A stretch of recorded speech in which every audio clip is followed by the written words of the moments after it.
Supreme ಕೋರ್ಟ್ನ 51ನೇ ಮುಖ್ಯ ನ್ಯಾಯಮೂರ್ತಿಯಾಗಿ ನ್ಯಾಯಮೂರ್ತಿ ಸಂಜೀವ್ ಖನ್ನಾ ನೇಮಕ. ನವೆಂಬರ್ 11, 2023ರಂದು ರಾಷ್ಟ್ರಪತಿ ಭವನದಲ್ಲಿ ನಡೆದ ಪ್ರಮಾಣ ವಚನ ಸಮಾರಂಭದಲ್ಲಿ ರಾಷ್ಟ್ರಪತಿ ದ್ರೌಪದಿ ಮುರ್ಮು ಅವರು ನ್ಯಾಯಮೂರ್ತಿ ಸಂಜೀವ್ ಖನ್ನಾ ಅವರಿಗೆ ಪ್ರಮಾಣ ವಚನ ಬೋಧಿಸಿದರು.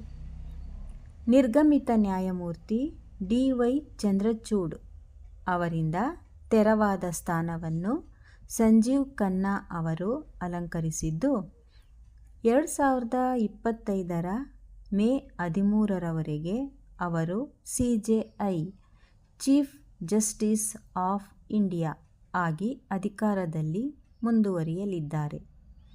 ಸುಪ್ರೀಂ ಕೋರ್ಟ್ನ 51ನೇ ಮುಖ್ಯ ನ್ಯಾಯಮೂರ್ತಿ ನ್ಯಾಯಮೂರ್ತಿ ಸಂಜೀವ್ ಖನ್ನಾ.